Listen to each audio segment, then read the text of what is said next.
Violence is often described as something sudden and chaotic. People imagine it as a moment that appears without warning. This is only partly true.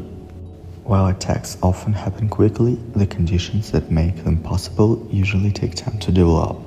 They grow quietly. They are shaped by ideas, beliefs, social pressure, and very often by online spaces where hate and extremism are normalized. In many cases, violence is not an accident. It is the result of long-term exposure to radical ideas, dehumanization of others, and a growing belief that harm is justified. Today we're gonna talk about two attacks that happened just days apart in December 2025. One took place inside a school in Odintsova near Moscow. The other happened at Bondi Beach in Sydney during a Hanukkah celebration. These two locations are very different countries, different cultures, different methods of attacks. But despite these differences, both events follow a disturbing pattern. In both cases, civilians were targeted deliberately. And in both cases, the attackers were driven by extremist beliefs. And in both cases, warning signs existed before the violence occurred. This video does not glorify attackers. It does not dramatize their actions. It focuses on facts, timelines, and verified information. The goal is not shock, but understanding. The central question is simple but uncomfortable. If these attacks were not random, why do they continue to happen? Uspenskaya School is a typical public secondary school. It has standard security measures. There is a metal detector at the entrance, a security guard on duty, and regular observation of students. On the morning of December 16, 2025, the school functioned normally. Students arrived for classes, teachers prepared lessons, nothing appeared unusual. No warnings were issued that morning. No alarms were raised. Staff members did not report unusual behavior. From the outside, it was an ordinary school day. The attacker was a 15-year-old student enrolled at the school. He was not an outsider. Teachers knew him, students recognized him. From a security perspective, he was trusted. This trust reduced suspicion. No one expected danger from someone who belonged inside the building. Investigators later emphasized a key point.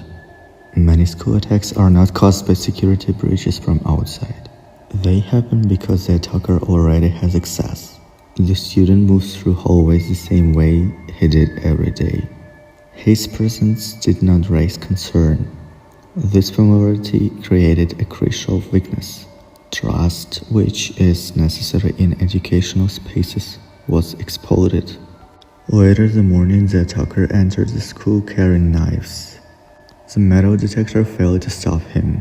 He moved deeper into the school, into corridors and classrooms where students and teachers were present. A 10-year-old student was stabbed and killed. But why? The victim wasn't chosen randomly. They were attacked deliberately. The attacker showed clear awareness of his surroundings and actions. During the attack, the student recorded video and took photographs, including images of the fatal injury. Investigators view this as intentional documentation. It suggested preparation, awareness, and a desire from recognition. This behavior is commonly seen in ideologically motivated attacks where violence is meant to be seen, shared, and remembered. In the days before the attack, the teenager has distributed a manifesto to classmates. The document contained beliefs, praise of previous attackers, and strong focus on ethnic identity and perceived enemies. Witnesses reported that he questioned students about their ethnicity shortly before the attack. During the incident, he wore clothing with the phrase "No lives matter." Investigators concluded that this wasn't just a sudden emotional outburst. It was the result of long-term radicalization. The attack followed a belief system, not impulse. His status as a student was essential to the attack. He knew the schedule, the layout, and the routines. He entered the building as usual with a backpack and normal behavior. Violence began only after access was already granted. By the time danger was recognized, opportunities to stop it were limited. This attack shows how violence can occur inside trusted spaces. While communities and authorities began to respond and investigate, another attack unfolded in a very different environment. This time the target was not a school, but a public celebration. On December 14, 2025, Bondi Beach in Sydney hosted a Hanukkah celebration. Families gathered in an open public area. Children were present. The event was peaceful, cultural, and non-political. Security was minimal. The location was considered safe. Without warning, gunfire erupted.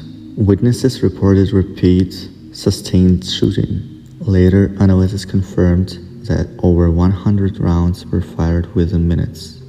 Panic spread immediately. People ran in all directions. Parents tried to shield their children. 15 people were killed, including children. Many were shot while attempting to escape. Emergency responders arrived quickly, but several victims died at the scene. Police identified two suspects, Sajid Akram, who was killed during the attack, and Naveed Akram, who was arrested and charged with terrorism and multiple counts of murder. Authorities confirmed the motive as anti-Semitic extremism. Improvised explosive devices were found in their vehicle. They failed to detonate. If they had, the number of victims would likely have been much higher. One of the victims was 10-year-old Matilda. Her family had fled the war in Ukraine and moved to Australia seeking safety. This situation highlights a brutal reality. Extremism violence targets identity, not behavior. Safety is not guaranteed by location alone. Although the attacks differ in scale and method, their core features are similar. Both were driven by extremist ideology. Both targeted civilians. Both involved preparation and awareness. In Russia, the attacker used internal trust. In Sydney, the attackers used the openness of a public gathering. In both cases, online radicalization played a major role. Protective systems failed to detect or interrupt the process in time. Punishment after the fact does not prevent future attacks. Understanding how environments enable violence is essential. 2 attacks, 2 countries, children, families destroyed, communities permanently changed. These events were not random, they were enabled. As long as ideologies that deny human value continue to spread, similar attacks will occur. Prevention requires awareness, early detection, and collective responsibility. Violence can emerge in schools and in public spaces. It is not everywhere, but it is frequent enough to demand attention. Ignoring warning signs does not make them disappear. Thank you for watching.